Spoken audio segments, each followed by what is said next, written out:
Salim sir. Today I will teach you Standard 5 Subject Science Chapter 4 Deficiency Disease. तो सबसे पहले हम लोग जानेंगे कि डिफिशियंसी डिजीज है क्या और ये इसका हमारे शरीर में क्या प्रभाव पड़ता है। तो डिफिशियंसी डिजीज मीन्स होता है disease which are caused by the lack of nutrients in our body. हमारे शरीर में जब भी न्यूट्रिएंट्स जो है, पहले ही हम लोग पढ़ के आए हैं कि न्यूट्रिएंट्स में जैसे कार्बोहाइड्रेट, विटामिन, मिनरल्स, ये सारी चीज हमको क्या करता है, प्रॉपर वे में न्यूट्रिएंट्स देता है। लेकिन जैसे ही हमारे शरीर में न्यूट्रिएंट्स की कमी पाई जाती है तो हमें तरह तरह की बीमारियों का सामना करना पड़ता है। न्यूट्रिएंट्स, अब इसमें हम लोग देखेंगे कि किन किन न्यूट्रिएंट्स की कमी से क्या क्या सिम्टम और क्या क्या डिजीज का हमको सामना करना पड़ता है, क्या क्या परेशानियां हमें आती है। सबसे पहले कार्बोहाइड्रेट्स, ये हम लोग पढ़ के आए कि कार्बोहाइड्रेट्स हमको क्या करता है कि कहीं ना कहीं हमको एनर्जी देता है।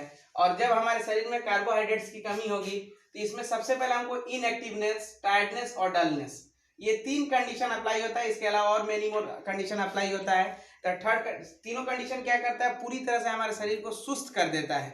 कोई काम करने में हमें दिलचस्पी नहीं रहती है और पूरी तरह से हम सुस्त हो जाते हैं। सेकंड नंबर कंडीशन है प्रोटीन्स। प्रोटीन्स क्या करता है, इम्प्रॉपर ग्रोथ और अनहेल्दी कंडीशन। ये क्या करता है, हमारे ग्रोथ को पूरी तरह से रोक देता है और उसमें हमारे ये हेल्थ को क्या करता है, अनहेल्दी, अस्वस्थ बना देता है। तो प्रोटीन की कमी क्या होती है, यहाँ भी डिफिशियंसी डिजीज का कहीं ना कहीं कंडीशन को अप्लाई करता है। थर्ड नंबर है विटामिन ए। विटामिन ए की अगर बात करते हैं तो इसमें हमको नाइट ब्लाइंडनेस, मतलब नाइट ब्लाइंडनेस यानी रात में नहीं दिखाई दे रहा है या कम दिखाई देना, यानी इसको रतौंधी भी कह सकते हैं।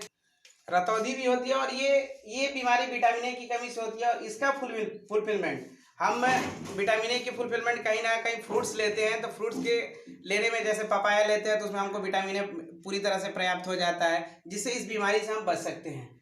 नेक्स्ट है vitamin B, beriberi loss of weight, एपिलाइट और लॉस ऑफ वेट होता है इसमें, और उसके बाद से एपिटाइट और ये हेडेक हो जाता है और वीकनेस। ये चार कंडीशन कब होता है, जब विटामिन बी की हमारे शरीर में कमी होती है। तो लॉस ऑफ वेट यानी वजन घटना शुरू हो जाता है। जब वजन घटना शुरू होगा तो निश्चित रूप से भूख नहीं लगेगा इंसान को, और जब ह्यूमन बॉडी को भूख नहीं लगती है तो आदमी को ऑटोमेटिक जब वेट जब कम होने लगेगा तो उसको हेडेक टाइप का होने लगेगा और वीकनेस पूरी तरह से उसको क्या करता है, घेर लेता है। तो ये विटामिन बी की कमी से होता है। अब इसके बाद से विटामिन सी की बात करेंगे। विटामिन सी होता है स्कारबी, जैसे bleeding of gums, swelling of joints and weakening of the bones। जैसे कहने का मतलब है ब्लीडिंग ऑफ गम्स क्या करता है, हमारे दांत या मसूड़ों से क्या होता है, ब्लड आने लगता है।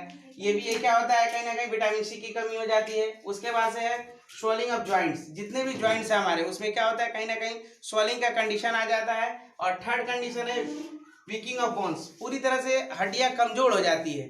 तो ऊपर में हम कार्बोहाइड्रेट्स भी पढ़े थे, इनएक्टिवनेस, टायर्डनेस और डलनेस। तो इसको हम पर्याप्त करने के लिए क्या करते हैं, कहीं ना कहीं एनर्जेटिक फूड लेते हैं, जैसे पोटैटो, मेनी मोर। इसके अलावा बहुत सारे थिंग्स है जिसको लेंगे तो उससे हमारा क्या होगा, कार्बोहाइड्रेट्स की कमी पूरा हो जाता है। इसके अलावा अब मेनी मोर्स में आपको बताए थे तो उसमें ग्रेन्स भी आ जाएंगे। ग्रेन्स में जैसे मान लीजिए राइस है, ये मेज वगैरह जो भी चीज लेते हैं अगर ग्रेन्स में, तो क्या करता है, पूरी तरह से हमारे कार्बोहाइड्रेट्स की जो भी कमी होती है हमारे शरीर के अंदर उसको पूरा कर देता है, कंप्लीट कर देता है। अब प्रोटीन्स की बात करेंगे तो प्रोटीन से तो जो बीमारी होती है वो पहले आपको बता दिया गया है। अब इसको पूरा करने के लिए हमें क्या करना पड़ता है, तो प्रोटीन्स की कमी पूरा करने के लिए हमें मीट, एग्स लेने के बाद क्या होता है, हमारी कमी को पूरी तरह से कंप्लीट कर देता है।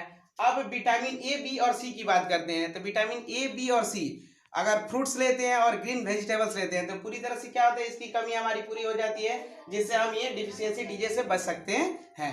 तो आज के लेक्चर में बस विटामिन सी तक ही बताया गया और नेक्स्ट लेक्चर में इसी चैप्टर का फिर बताया जाएगा। That's all.